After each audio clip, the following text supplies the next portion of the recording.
ஆண்டவரே, உம்மை துதிக்கிறோம், உம்மை வாழ்த்துகிறோம், உம்மை வணங்குகிறோம், உம்மை போற்றுகிறோம். ஆண்டவரே, உம்மை புகழ்கிறோம், உம்மை மகிமைப்படுத்துகிறோம். ராஜாதி ராஜாவாகிய தேவனே, உம்மை நன்றியோடு நாங்கள் ஸ்தோத்திரிக்கிறோம். ஆண்டவரே, ஒருவராக பெரிய காரியங்களை செய்கிறவரே, உம்மை நன்றியோடு நாங்கள் ஸ்தோத்திரிக்கிறோம். அதிசயங்களை அற்புதங்களை செய்கிறவரே, உம்மை நன்றியோடு ஸ்தோத்திரிக்கிறோம். மகத்துவமானவரே, உம்மை நன்றியோடு ஸ்தோத்திரிக்கிறோம். உன்னதங்களில் வாசம் பண்ணுகிறவரே, உம்மை நன்றியோடு ஸ்தோத்திரிக்கிறோம். ஆண்டவரே, ராஜரீகம் பண்ணுகிற கர்த்தாவே, உம்மை நன்றியோடு நாங்கள் ஸ்தோத்திரிக்கிறோம்.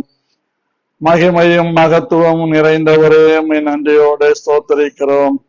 உன்னதங்களிலே உயர்ந்தவரே, உம்மை நன்றியோடு ஸ்தோத்திரிக்கிறோம். கிருபையில் ஐஸ்வர்ய சம்பன்னரே, உம்மை நன்றியோடு ஸ்தோத்திரிக்கிறோம். ஜீவாதிபதியாய் இருக்கிறவரே, உம்மை நன்றியோடு ஸ்தோத்திரிக்கிறோம். ஜீவிக்கிறவரே, உம்மை நன்றியோடு ஸ்தோத்திரிக்கிறோம். அதிசயங்களை செய்கிறவரே, உம்மை நன்றியோடு ஸ்தோத்திரிக்கிறோம். தாயினும் மேலாக எங்களை அன்பு கூர்ந்தவரே, உம்மை நன்றியோடு ஸ்தோத்திரிக்கிறோம். தந்தையை போல் எங்களை சுமக்கிறவரே, உம்மை நன்றியோடு ஸ்தோத்திரிக்கிறோம். எங்களுக்காக யாவையும் செய்து முடிக்கிற கர்த்தாவே, உம்மை நன்றியோடு ஸ்தோத்திரிக்கிறோம். எங்கள் மீறுதல்களையும் எங்கள் குற்றங்குறைகளை எல்லாம் மன்னித்து எங்களை பரிசுத்தப்படுத்துகிற ராஜாவே, உம்மை நன்றியோடு ஸ்தோத்திரிக்கிறோம். அனுதினமும் எங்களுக்கு தேவையான சகல ஆகாரத்தை கொடுத்து, உடுக்க உடை கொடுத்து, இருக்க இடம் கொடுத்து, நல்ல தூக்கத்தை கொடுத்து, அதிகாலையில எழுந்து உம்மை நோக்கி பார்க்கும்படியாக நீர் பாராட்டி வருகிற அநாதி கிருபைகளுக்காக நன்றியோடு ஸ்தோத்திரிக்கிறோம். தயாபர பிதாவே, உம்மை நன்றியோடு துதிக்கிறோம், ஸ்தோத்திரிக்கிறோம். நித்தியானந்தமுள்ள ஏக சக்கராதிபதியே, உம்மை நன்றியோடு ஸ்தோத்திரித்து உம்முடைய மகிமையான நாமத்தை, மகத்துவமான உம்முடைய நாமத்தை நாங்கள் உயர்த்துகிறோம். ராஜரீகமான உம்முடைய நாமத்தை உயர்த்துகிறோம். அதிசயங்களை நடப்பிக்கிற உம்முடைய நாமத்தை நாங்கள் உயர்த்துகிறோம். ஆண்டவரே, கிருபையில ஐஸ்வர்ய சம்பன்னரே, உம்முடைய நாமத்தை நாங்கள் போற்றுகிறோம். உம்முடைய நாமத்தை நாங்கள் புகழுகிறோம். ஆண்டவரே, உம்முடைய நாமத்துக்குரிய மகிமையை செலுத்தி உம்முடைய நாமத்தை தொழுது கொள்ளுகிறோம். ஆண்டவரே, உம்முடைய நாமம் சிறந்தது என்று சொல்லி நாங்கள் துதிக்கிறோம். சகல கிருபையும் எங்களுக்கு அருளி செய்கிற உம்முடைய மகிமையான நாமத்தை துதிக்கிறோம். ஆண்டவரே, சகல இரக்கத்தையும் எங்களுக்கு காண்பிக்கிற உம்முடைய நாமத்தை நாங்கள் துதிக்கிறோம். உன்னதங்களிலே வாசம் பண்ணுகிற உம்முடைய நாமத்தை நாங்கள் துதிக்கிறோம்.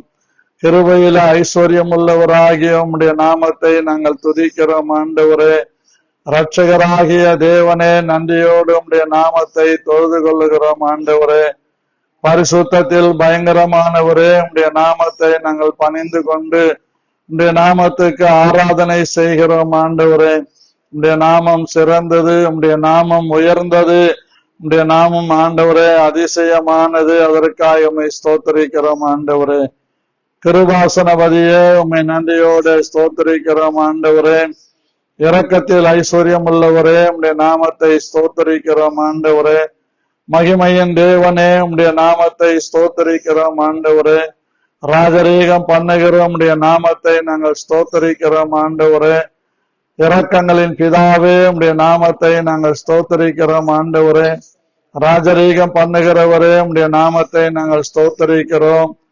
எங்களை ஜனிப்பித்த கண்மலையே, உம்முடைய நாமத்தை நாங்கள் ஸ்தோத்திரிக்கிறோம். ஆண்டவரே, எங்களை ஆட்கொண்டு நடத்துகிற அநாதி உம்முடைய கிருபைகளை நினைத்து நாங்கள் ஸ்தோத்திரிக்கிறோம். ஆண்டவரே, நீ செய்த இரக்கங்கள், நீ செய்த தயவு எத்தனை பெரியது என்று நாங்கள் நினைத்து உம்முடைய நாமத்தை நாங்கள் ஸ்தோத்திரித்து உம்முடைய நாமத்தை துதித்து உம்முடைய நாமத்தை நாங்கள் உயர்த்துகிறோம். ஆண்டவரே, உம்முடைய நாமத்துக்குரிய கனத்தையும் உம்முடைய நாமத்துக்குரிய ஸ்தோத்திரத்தையும் நாங்கள் செலுத்தி உம்முடைய நாமத்தை மேன்மேலும் உயர்த்துகிறோம். ஆண்டவரே, உம்முடைய நாமம் சிறந்தது, உம்முடைய நாமம் உயர்ந்தது, உம்முடைய நாமம் எங்கள் நடுவிலே மகிமைப்படும்படிக்கு எங்களை தகுதிப்படுத்தி இருக்கிற உம்முடைய அநாதி சிநேகத்திற்காக உம்மை நன்றியோடு நான் ஸ்தோத்தரிக்கிறேன். ஆண்டவரே, அநாதி சிநேகத்தால் உன்னை சிநேகித்தேன், காருண்யத்தினால் உன்னை இழுத்து கொண்டேன் என்று சொன்ன கர்த்தாவே, உம்முடைய நாமத்தை நான் ஸ்தோத்தரிக்கிறேன். ஆண்டவரே, அநாதி நாட்களாய் உம்முடைய கிருபை புதிதாய் இருப்பதற்காய் ஸ்தோத்தரிக்கிறோம்.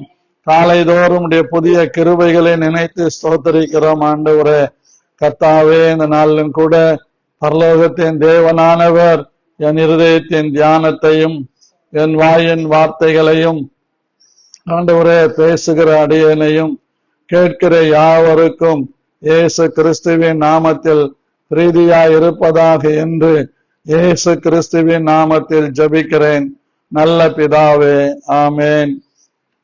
அன்பான தேவனுடைய பிள்ளைகளே, உங்கள் யாவரையும் ஆண்டவராக இயேசு கிறிஸ்துவின் நாமத்தினாலே இந்த காலை வந்தனங்களை செலுத்தி உங்களை வருக வருக என்று வரவேற்கிறேன். காலைதோறும் அவருடைய கிருபைகள் புதியவைகள் என்று எழுதியிருக்கிறபடி, அதிகாலையில் என்னை தேடுகிற கண்டடைவார்கள் என்று எழுதியிருக்கிறபடி, இந்த நாளில் கூட தேவனை கண்டடையத்தக்க இந்த சமயத்திலே நாம் தேவனை தேடும்படி வந்திருக்கிறோம். ஏசாயா 55:6 சொல்லுகிறது, கர்த்தரை கண்டடையத்தக்க சமயத்திலே அவரை தேடுங்கள், அவர் சமயமாய் இருக்கையில் அவரை நோக்கி கூப்பிடுங்கள் என்று இந்த காலைவெல்ல கர்த்தருடைய நாமத்தின் மகிமைக்காக ஆண்டவர் நம்மோடு இடைபடும்படியாக வந்திருக்கிறார்.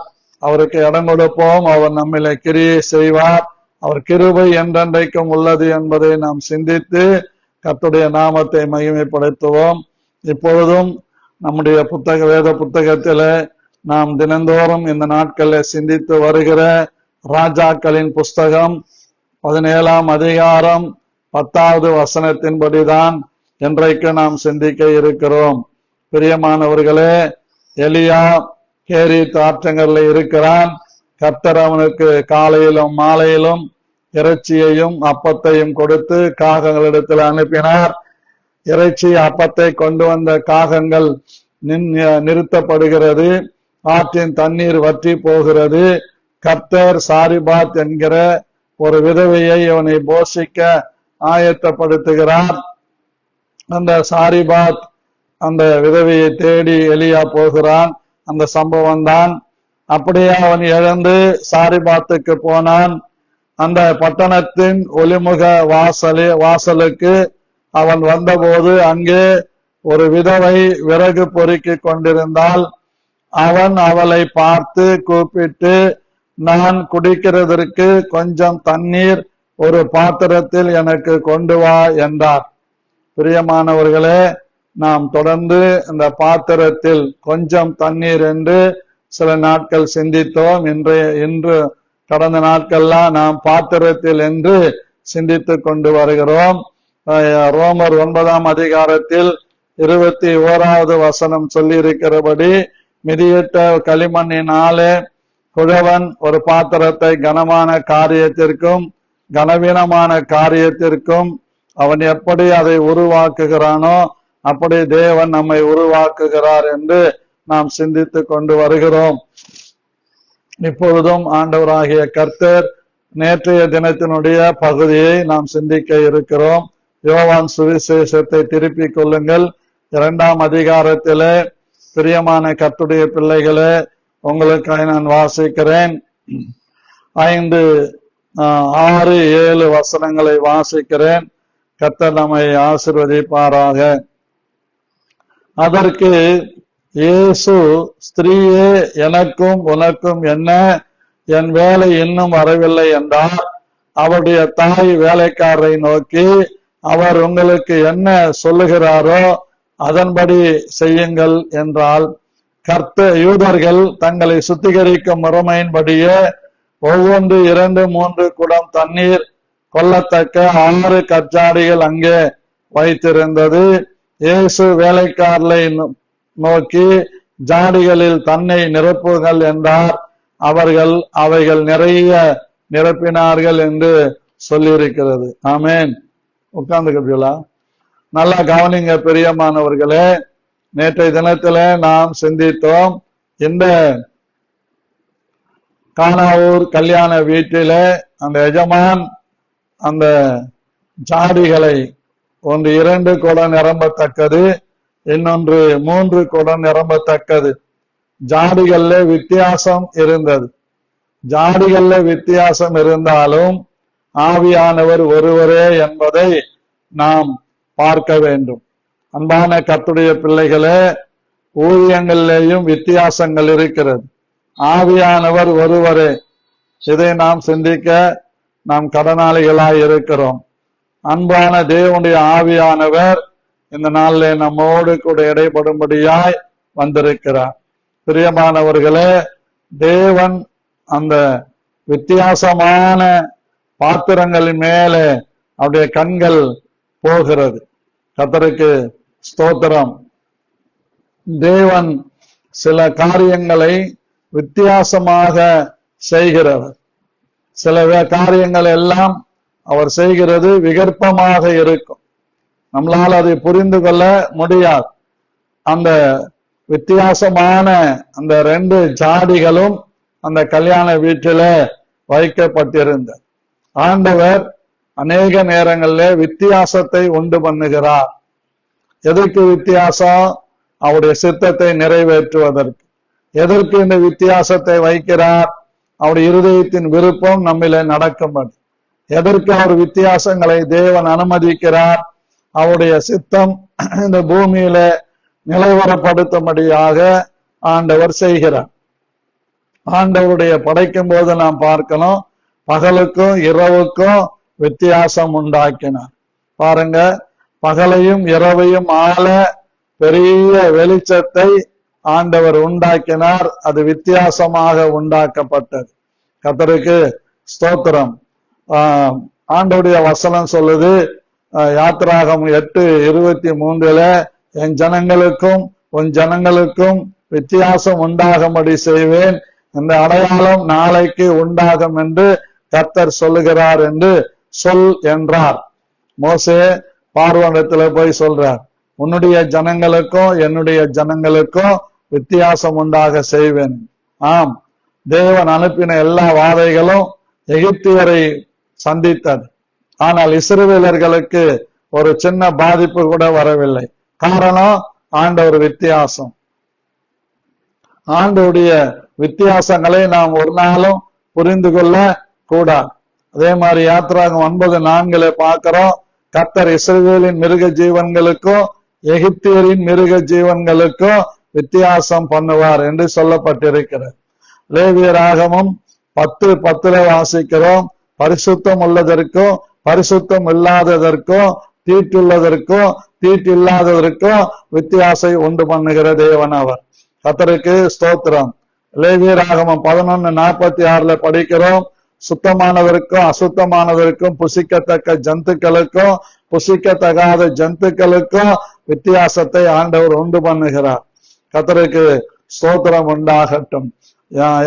லேவியராகம் 20:25 வாசிக்கிறோம், ஆகையால் சுத்தமான மிருகங்களுக்கும் அசுத்தமான மிருகங்களுக்கும் சுத்தமான பறவைகளுக்கும் அசுத்தமான பறவைகளுக்கும் நீங்கள் வித்தியாசம் பண்ணி நான் உங்களுக்கு தீட்டாக என்ன சொல்லி விளக்கின மிருகங்களானாலும் பறவைகளானாலும் தரையில ஊறுகிற யாதொரு பிராணிகளானாலும் உங்களை அருவருக்காதிருப்பீர்களாக. கர்த்தருக்கு ஸ்தோத்திரம் என்று வேதம் அழகாய் சொல்லுகிறது. பிரியமானவர்களே, தேவன் அநேக காரியங்களை தேவன் வித்தியாசமாக கர்த்தர் காரியங்களை செய்கிறார். ஆண்டவர் மோசேயை கொண்டு செயல்பட்ட போது 12 கோத்திர தலைவர்களும் ஆரோனை, லேவி கோத்திரத்தில் ஆரோனை ஆசாரியனாக ஏற்படுத்தினதற்கு முறுமுறுத்தார்கள், மிகவும் கஷ்டப்பட்டார்கள். கர்த்தர் அங்கே ஒரு வித்தியாசத்தை உண்டு பண்ணுகிறார். 12 கோல்களும் கட்டி கொண்டு வந்து கர்த்தருடைய சமூகத்துல வைக்கப்படுகிறது. மறுநாள் காலையில வந்து பார்க்கும்போது ஆரோனுடைய கோல் துளிர்த்து பூத்து காய்த்து கனித்து இருக்கிறதை பார்க்கிறோம். அப்படி ஆண்டவர் தம்முடைய பிள்ளைகள் நடுவில் வித்தியாசத்தை உண்டு பண்ணுகிறவர். ஆகவேதான் பவுல் தீமோத்தேயுக்கு சொல்லும் போது சொல்றார், உன் இளமையை குறித்து ஒருவனும் உன்னை அசட்டை பண்ணாதபடிக்கு என்று பேசுகிறதை பார்க்கிறோம். அன்பான கர்த்தருடைய பிள்ளைகளே, 1 தீமோத்தேயு 4:12 வசனத்திலே இவ்விதமாய் ஆண்டவர் சொல்லுகிறதை நாம் பார்க்கிறோம். கர்த்தருக்கு மகிமை உண்டாகட்டும். உன் இளமையை குறித்து ஒருவனும் உன்னை அசட்டை பண்ணாதபடிக்கு நீ வார்த்தையிலும் நடக்கையிலும் அன்பிலும் ஆவியிலும் விசுவாசத்திலும் கற்பிலும் யாருக்கு வித்தியாசமாயிரு? மாதிரியாயிரு. விசுவாசிகளுக்கு மாதிரியாயிரு. நான் விசுவாசி, நான் ரட்சிக்கப்பட்டுட்டேன், ஞானசானம் பெற்றுட்டேன், பரிசுத்த ஆவியின் அபிஷேகம் பெற்றுட்டேன், சபையில இருக்கிறேன், அதெல்லாம் சொல்றது ஆண்டவர். ஒவ்வொரு நாளும் விசுவாசிகளுக்கு விசுவாசிகள் மாதிரியா இருக்க வேண்டும். வார்த்தையிலும் நடக்கையிலும் செய்கிற அழகா சொல்றாரு பாருங்க. அசட்டை பண்ணாதபடிக்கு முதல்ல வார்த்தையில, இரண்டாவது நடக்கையில, மூன்றாவது அன்பில, நான்காவது ஆவியில, விசுவாசத்தில, கற்பில விசுவாசிகளுக்கு மாதிரியாக இருக்க தேவன் நம்மை அழைத்திருக்கிறார். அன்பான கர்த்தருடைய பிள்ளைகளே, நாம் வித்தியாசமானவர்கள். 2, 3 குடம் நிரம்பத்தக்க ஜாடிகள் அந்த கல்யாண வீட்டிலே வைக்கப்பட்டிருக்கு.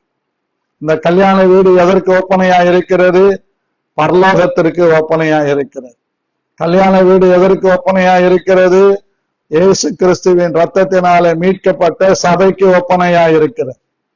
ஆகவே என்னை கேட்டுக்கொண்டிருக்கிற என் அன்பு கர்த்தருடைய பிள்ளைகளே, ஆண்டவருடைய சமூகத்தில நம்மை ஆண்டவர் அநேகருக்கு ஒரு ஒப்பனையாக வைத்திருக்கிறார். நான் எப்பவும் சொல்ற மாதிரி சொல்றேன், செத்த மீன் தண்ணியோட அடிச்சுக்கிட்டு போகும். இது விசுவாசிகள் என்ற பெயர்ல ஜீவனற்றவர்களாய், பரிசுத்தம் இல்லாதவர்களாய், ஆண்டவருக்கு மகிமைப்படுத்தும்படியான காரியங்கள் ஒன்று கூட இல்லாதபடி தங்களை விசுவாசிகள் என்று சொல்லிக் கொள்ளுகிறார். எல்லாரும் சொல்றாங்க நாங்க விசுவாசி தான், கர்த்தருக்கு ஸ்தோத்திரம், நாங்களும் கிறிஸ்தவர்கள் தான் சொல்றாங்க. ஆனா ஒரு வித்தியாசம் நம்மள இருக்க வேண்டும். ஒரு வித்தியாசத்தை நாம் என்ன செய்யணும்? பிரியமானவர்களே, அதை உண்டு பண்ணிக்கொள்ள தேவன் நம்மை அழைக்கிறார். ஆகவே ஆண்டவர் நம்மை ஒரு வித்தியாசமாக இருக்கிறார். ஆகவே யோனாவுக்கு ஆண்டவர் சொல்லும் போது சொல்றார், யோனா 4:11 சொல்றார், வலது கைக்கும் இடது கைக்கும் வித்தியாசம் அறியாத 120,000 பேருக்கு அதிகமான மனுஷரும் அநேக மிருகஞ்சீவங்களும் இருக்கிற மகாநகரமாகிய நினிவேவுக்காக நான் பரிதமியாமல் இருப்பேனோ என்று சொல்லுகிறார். ஏன்னா யோனா அந்த ஆமனுக்கு செடி காஞ்சி போயிடுச்சு. ஒரே நாள்ல காஞ்சி போய் அந்த வெயில் தாங்க முடியாம முறுமுறுக்கிறான், கத்துறான், அலறான். அப்பதான் சொல்றாரு, வலது கைக்கு இடது கைக்கு வித்தியாசம் தெரியும். அப்போ வலது கைக்கும் இடது கைக்கும் வித்தியாசம் இருக்கு.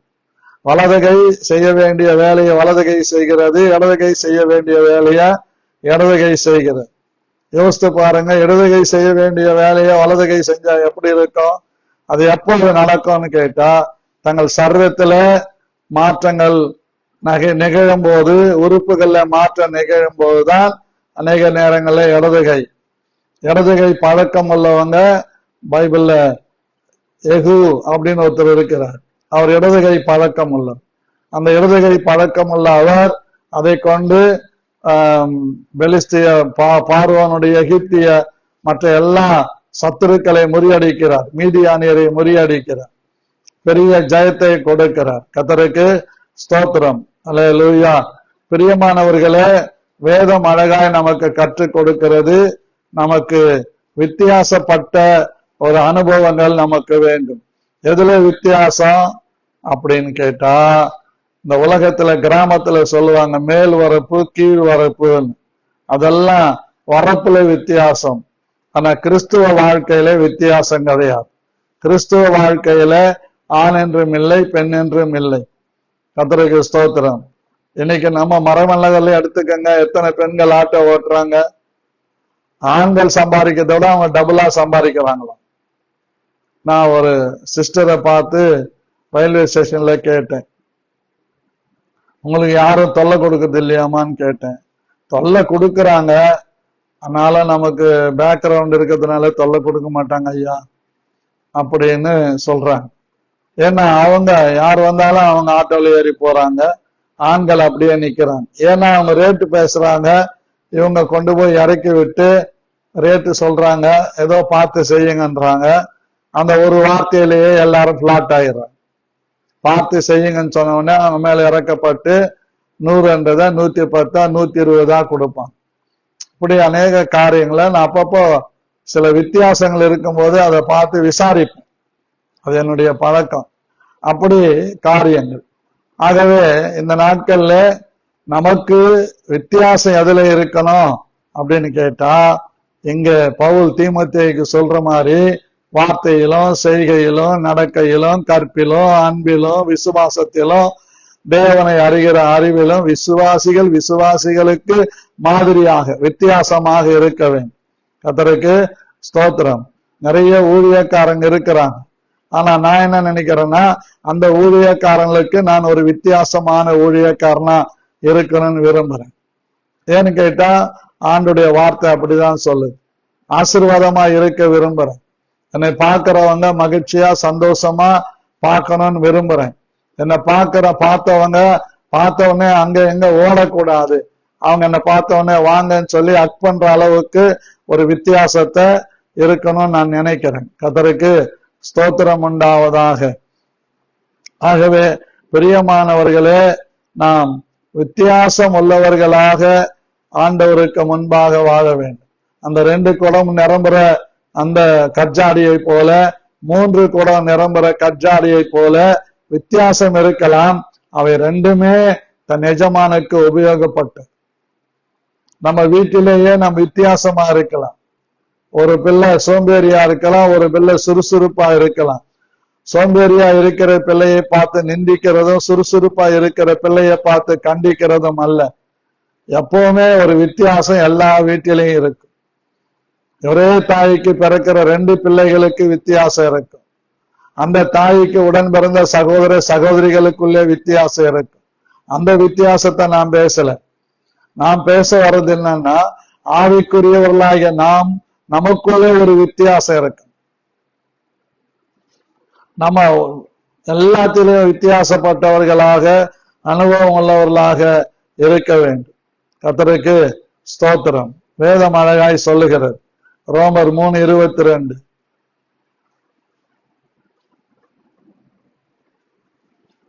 பிரியமானவர்களே, ரோமர் 3:22 வாசிங்க பார்க்கலாம். எடுத்தவங்க எடுத்தீங்களா? அது இயேசு கிறிஸ்துவை பற்றும் விசுவாசத்தினாலேயே பலிக்கும். தேவ நீதியே விசுவாசிக்கிற எவர்களுக்கும் எவர் மேலும் அது பலிக்கும். வித்தியாசமே இல்லை. தேவ நீதியில வித்தியாசம் இல்லை. கர்த்தருக்கு ஸ்தோத்திரம். ரோமர் 10:12 சொல்லுது, யூதன் என்றும் கிரேக்கன் என்றும் வித்தியாசமே இல்லை. எல்லாருக்கும் கர்த்தரானவர் தம்மை தொழுது கொள்ளுகிற யாவருக்கும் ஐஸ்வர்ய சம்பன்னராய் இருக்கிறார். ஆகவே யூதன் என்றும் கிரேக்கன் என்றும் வித்தியாசம் இல்லை. உயர்ந்த ஜாதி தாழ்ந்த ஜாதி, அதுதான் எங்க இப்ப நம்ம ஊர்ல இருக்கிற வித்தியாசம். ஆனா வெளிநாட்டுல என்ன வித்தியாசம்? வெள்ளைக்காரன் கருப்புக்காரன், அதுதான் அங்க இருக்கிற வித்தியாசம். கருப்பர்கள் வெள்ளையர்கள், அவங்க அங்க வித்தியாசம். ஆனா சில வெள்ளையர்கள் கருப்பர்களை காதலித்து திருமணம் செய்து கொள்ளுகிறார்கள். அந்த வித்தியாசம் முறியடிக்கப்படுகிறது. கர்த்தருக்கு ஸ்தோத்திரம். ஆகவே தேவனுடைய பிள்ளைகளாகிய நாம் நன்றாக யோசிக்கணும். அதுபோல மனைவியானவளுக்கும் கன்னிகைக்கும் வித்தியாசம் உண்டு. விவாகம் இல்லாதவள் சரீரத்திலும் ஆத்மாவிலும் பரிசுத்தமாயிருக்கும்படி கர்த்தருக்குரியவைகளுக்காக கவலைப்படுகிறாள். விவாகம் பண்ணினவள் தன் புருஷனுக்கு எப்படி பிரியமாய் இருக்கலாம் என்று உலகத்துக்குரியவைகளுக்காக கவலைப்படுகிறார். இது நிறைய இடத்துல இருக்குது. கல்யாணம் ஆயிட்ட உடனே புருஷனுக்கு எப்படி பிரியமா இருக்கிறது, கர்த்தருக்கு எப்படி பிரியமா இருக்கிறது இல்ல, புருஷனுக்கு எப்படி பிரியமா இருக்கு, மனைவிக்கு எப்படி பிரியமா இருக்கு. நான் தைரியமா சொல்றேன், நீ கர்த்தருக்கு பிரியமா இருந்தா மனைவிக்கும் பிரியமா இருப்ப, புருஷனுக்கும் பிரியமா இருப்ப, பிள்ளைகளுக்கும் பிரியமா இருப்ப. அப்பா வீட்டுல இருக்கிறாருன்னா பிள்ளைகளுக்கு பயம் வரக்கூடாது, சந்தோஷம் வரணும், ஃப்ரெண்ட்லியா பிஹேவ் பண்ணணும். அப்படியே கரடு மூடா இருக்கிறது இல்லை. அப்பானா ரவுடி மாதிரி இல்லை, அப்பான்னா அன்புள்ளவர், அப்பான்னா அரவணைப்பவர், அப்பான்னா விசாரிக்கிறவர், அப்பான்னா நம்மை கனம் பண்ணுகிறவர். இதுதான் ரொம்ப முக்கியம். ஆகவே வேதம் நமக்கு அழகாய் சொல்லுகிறது. அதே போலவே வரங்கள்ல வித்தியாசம் இருக்கு. 1 கொரிந்தியர் 12:4 எடுத்தீங்கன்னா வாசிங்க. யாராவது இருக்கிறீங்களா? உலகத்துல லைன்ல இருக்கிறவங்க வாசிங்க பார்க்கலாம்.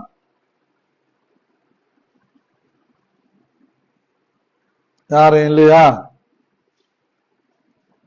சார், வரங்களில் வித்தியாசங்கள் உண்டு, ஆவியானவர் ஒருவரே. வரங்கள்ல என்ன இருக்குதான்? வித்தியாசம் இருக்குதான். யார் ஒருவரு? ஆவியானவர் ஒருவரே. வரங்கள்ல வித்தியாசம் இருக்குது, ஆவியானவர் யாரா? ஒருவர் தானா? கர்த்தருக்கு ஸ்தோத்திரம். வரங்கள்ல வித்தியாசங்கள் இருக்கிறது. அந்த வித்தியாசத்தை தேவன் காண்பிக்கிறார்.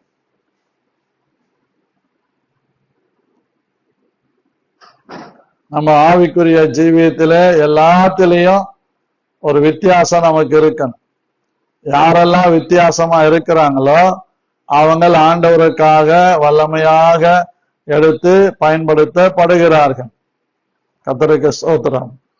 பாருங்க, ரோமர் 12:4 வரங்களில் வித்தியாசம் உண்டு, ஆவியானவர் ஒருவரே. ஊழியங்களிலேயும் வித்தியாசங்கள் உண்டு, கர்த்தர் ஒருவரே.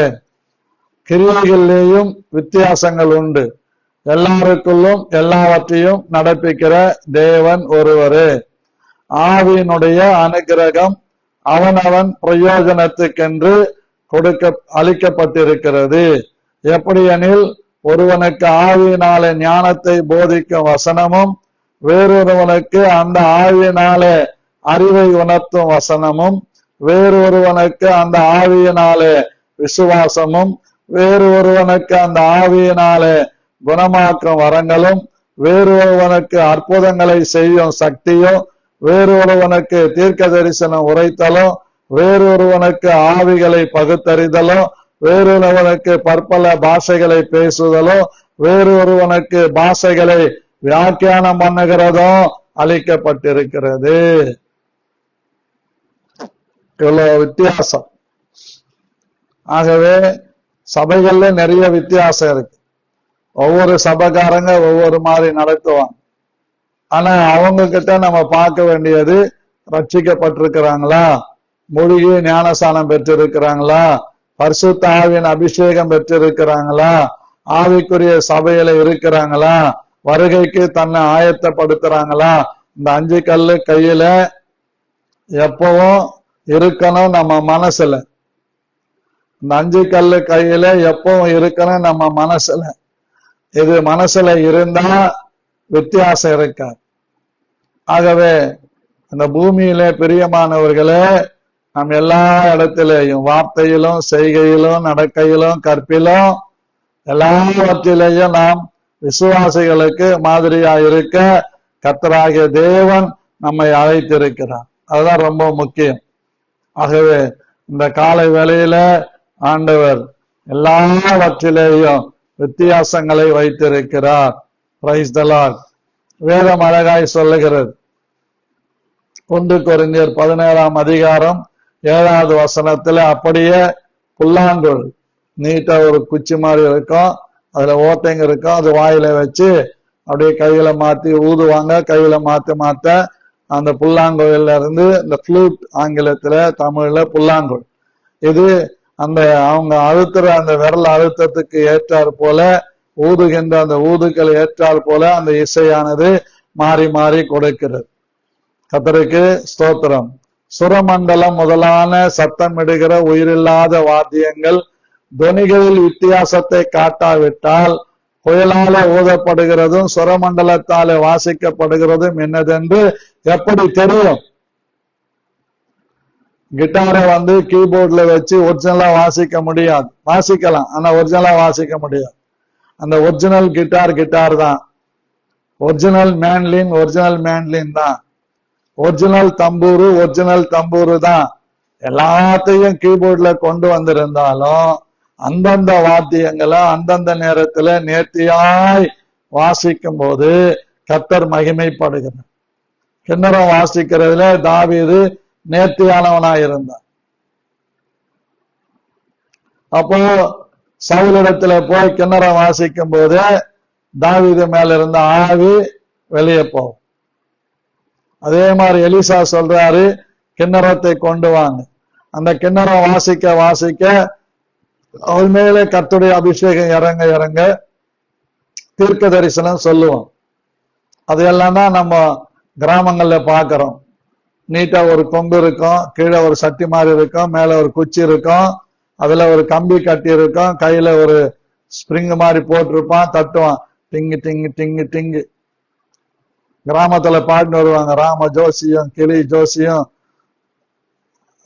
இப்படி ஆட்சிங்கனே வருவாங்க, ஜோசியம் சொல்லிங்கனே வருவாங்க. இந்த சன்னதக்காரங்களை பாத்தீங்கன்னா அவங்க அப்படியே நடந்து வருவாங்க, கீழே பெல் அடிக்கும், பாட்டுக்கு குறி சொல்லினே வருவான். ஆனா நம்ம எந்த வாத்தியமும் கிடையாது, கைத்தாளமும் போட மாட்டோம், வாய்த்தாளமும் போட மாட்டோம். அப்படியே எப்பவும் போல ரெண்டதை தின்னுவோம், விதி வந்தா சாவும். இதுதான் நம்முடைய வாழ்க்கை. அப்படி ஆயிடுச்சு நமக்கு. கிறிஸ்தவங்க அப்படி இருக்க கூடாது, வித்தியாசம் இருக்கணும். அக்கா தங்கச்சிங்களுக்குள்ள வித்தியாசம் இருக்கணும். ஒரே வயிற்றுல பிறந்திருந்தாலும் வித்தியாசம் இருக்கு.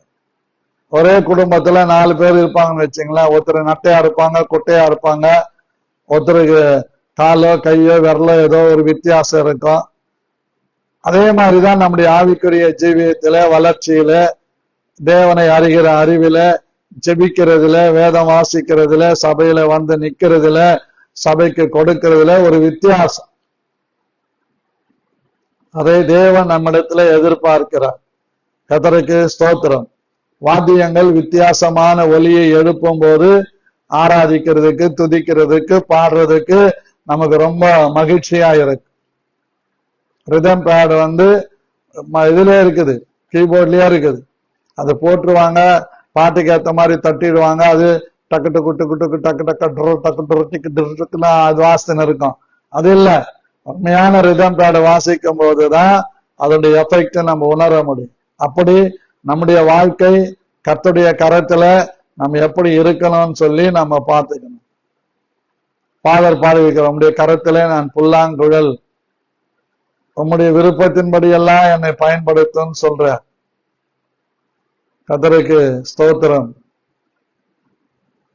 அப்படி நம்முடைய ஆவிக்குரிய ஜீவியத்தில, சபையில நாம் ஒரு வித்தியாசம் உள்ளவர்களா இருக்கணும்.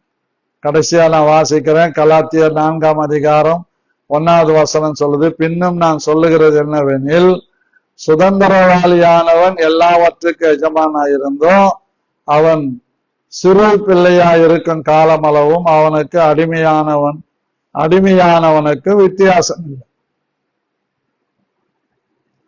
அப்போ நம்முடைய ஜீவியத்தில வித்தியாசமாய் நாம் இருக்கணும். எங்கேயும் வித்தியாசத்தை காட்டக்கூடாது. நாங்க இந்த வர்ணம், நீங்க இந்த வர்ணம், ஆமா உங்க வீட்டுல பொண்ணு கொடுக்க மாட்டோம், உங்க வீட்டுல பொண்ணு கொடுக்க மாட்டோம், பைபிளே இல்ல, பிரசங்கமே இல்ல, சத்தியமே இல்ல. காலேஜ்ல படிக்கிறாங்க, ஒருத்தர் விரும்புறாங்க, ஓடி போயிடுறாங்க. அத மனுஷன் ஆணவ கொலை பண்றான். போட்டோன்னு விடணும், அவங்க என்ன பண்றாங்கன்னு விடணும். ஒருவேளை அவங்க கெட்டு நொந்து வந்தாங்கன்னா அவங்கள நிக்க வச்சு அவங்கள அழகா பார்க்கணும். அதை விட்டுருவாங்க, விரும்பி கல்யாணம் கட்டுருவாங்க. அப்புறம் ஒரு குழந்தை பிறந்தவொடனே ஆடு பகை குட்டி வர்றது. இது என்ன கல்ச்சர்? இது என்ன நியாயம்? விரும்பினாங்க. சிலரை பார்க்கறேன் வித்தியாசமா இருக்கும். இவங்களே விரும்பிதான் கல்யாணம் பண்ணிருப்பாங்க, ஒருத்தர் லவ் பண்ணி கல்யாணம் பண்ணிருப்பாங்க. ஆனா இவங்க பெத்த பொண்ணு லவ் பண்ணக்கூடாது. இது என்ன அநியாயம்? லவ் பண்றத நான் நியாயப்படுத்தி பேசல, அத தீர்ப்பு செய்யல, நான் நடைமுறையா இருக்கிற சம்பவங்களை சொல்றேன். அப்போ நீ லவ் பண்ணது நியாயமா? நீ லவ் பண்ணி கல்யாணம் கட்டுறது நியாயமா? ஆகவே நம்ம பிள்ளைகளை வளர்க்க வேண்டிய விதத்துல வளர்த்தா அது கரெக்டா இருக்கும்.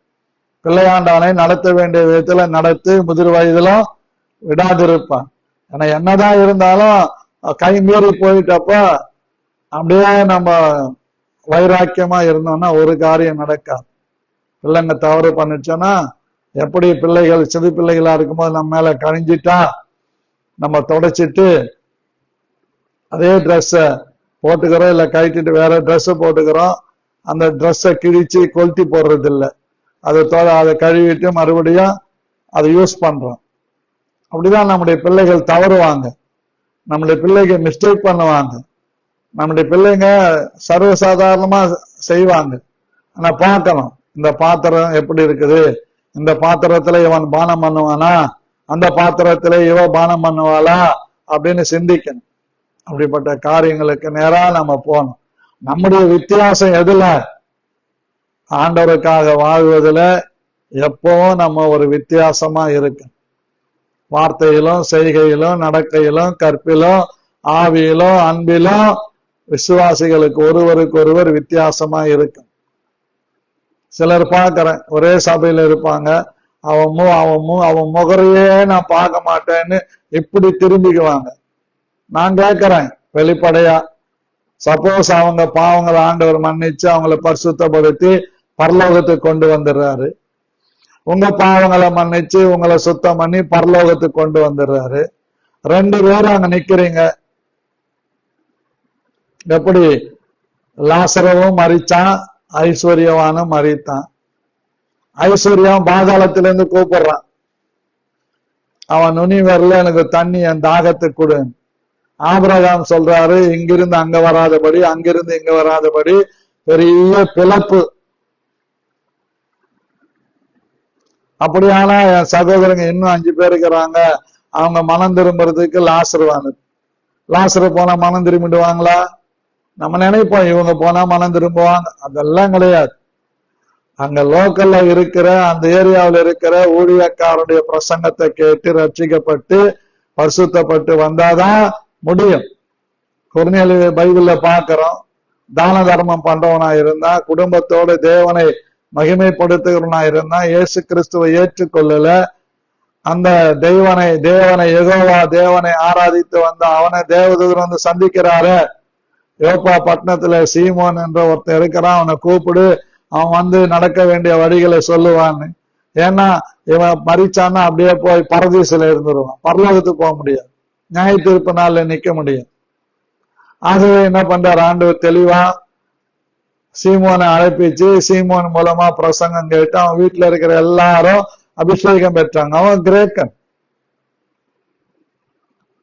அங்க வந்து பேதுரு வந்து மூக்க பிடிக்க சாப்பிட்டுட்டு 11ஆம் அதிகாரத்துல பல்ட்டி அடிச்சிடறான், விருத்த சேதனம் உள்ளவங்க விருத்த சேதனம் இல்லாதவங்க.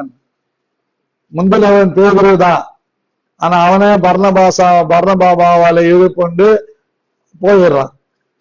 இப்படி நிறைய இந்த நாட்கள்ல இருக்குது. ஒரு 10 ஆத்துமா கூட சபையில இருந்துட்டாங்கன்னா அப்படியே பயங்கரமா இருக்கும் அவருடைய நடை உடை பாவனைகள் எல்லாம். விசுவாசிங்கிட்ட பேசக்கூட மாட்டாங்க, வந்து பேசிட்டு இருப்பாங்க. அப்படியா ஜெபம், அவள்தான் அவங்க பிரச்சனை என்ன விசாரிக்கணும், அவங்க கிட்ட அன்பு காட்டணும். கர்த்தருக்கு மகிமை உண்டாகட்டும். நம்ம எல்லாருக்கும் வித்தியாசமானவர்களா இருக்கு, அந்த வித்தியாசத்தை நம்ம உணர்ந்து கொள்ளணும். ஆண்டவராகிய தேவன் இந்த வார்த்தைகளை கொண்டு நம்மை ஆசீர்வதித்திருக்கிறார், ஆசீர்வதிப்பார், ஆசீர்வதிக்க போகிறார். கர்த்தர் உங்களை ஆசீர்வதிப்பாராக. கிருபை உங்களோடு இருப்பதாக.